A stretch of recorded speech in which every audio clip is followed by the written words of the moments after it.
Alright, buwa na nato ang ako ang pinakahihintay na package. Ano ko i-share sa inyo mga brad. Nauso kayo karon sa motor ang katong ginasulti nila na ito, Chigi. Oh, yes. Yes. Isa ka GPS, at the same time camera. Tapos karon it's all about safety. Yes. Okay siya, gwapo bigay siya po. Actually, ano kay siya, quality niya tanaw na akong gwapo po. Although wala pa man ko nakakita gets po ano, pero sa mga reviews okay bigay siya. Then napon siya kung isa ka si kay Brad Pau, naamod siya. So kaya bon okay daw kayo. Pero para sa mga syempre di man kita tanan na maka-avail ato kay medyo mahal din siya. Nangutan ako sa Chigi Philippines ato kung pila ng ilahang katong A10 na model yan to. 10i, i10 ba to? Basta katong ano na with camera. Nangutan ako tagpila. Oh my god, abot siya 28k, 28,000. So diba medyo mahal. Anak maganda siya if you want the best. Siyempre tayo mabuhat kung dito kita sa mahal. Pero doesn't mean na mahal is the best na gina para sa imo. So karon nag-search ko ana. So mga last month nakakita ko og ano murag kung di ba sa sapatos kung may original na yo.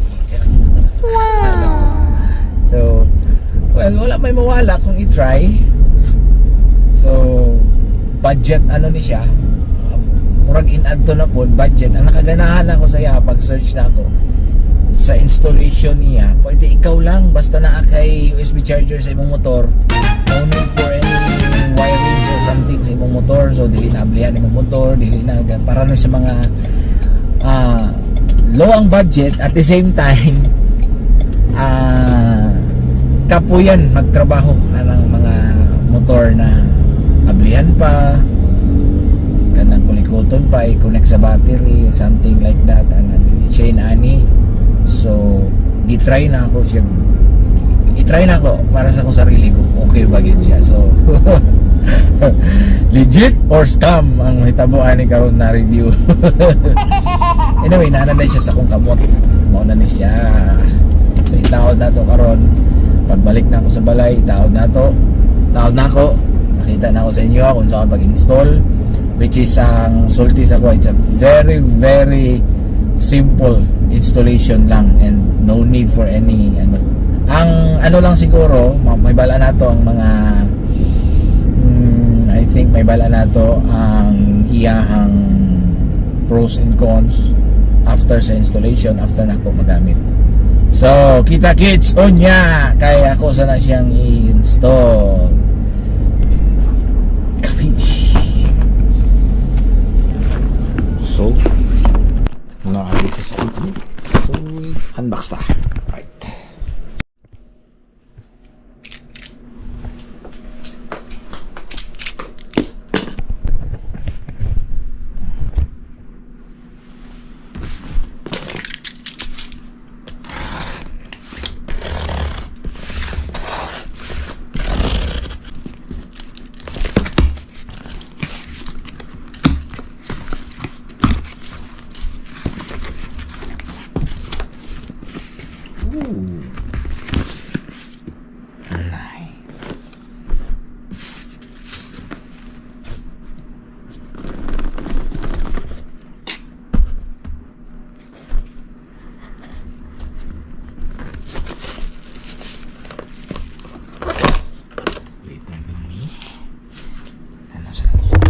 Inside the box.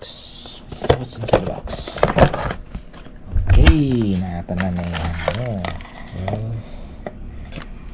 I don't know kung para sa Hello mga brad. Naanag yun kita sa ano pagsulay na to aning ato ang GPS sa motor na grabe. Rag 2 days na ako i-install.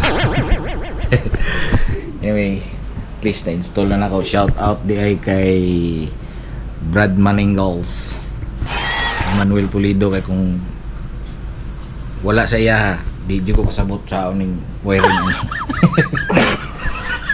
Pwede din siya sa USB pod, but unfortunately nadaot ako ang charger.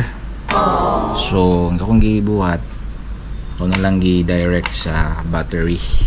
Oh yeah. Para at least matry na ako. Okay, ang sabi siya ka gwapo or gwapo ba siya or scam ba ni? Pero anyway, ano siya? Na. So, yun na to ang motor. Umuon po ba siya? Uy, good. Good. Yes. Good. Medyo dili kayo maklaro ang iyang yan. Okay. Yan. Manang naasayahang ano, screen. So, na Android Auto, na CarPlay.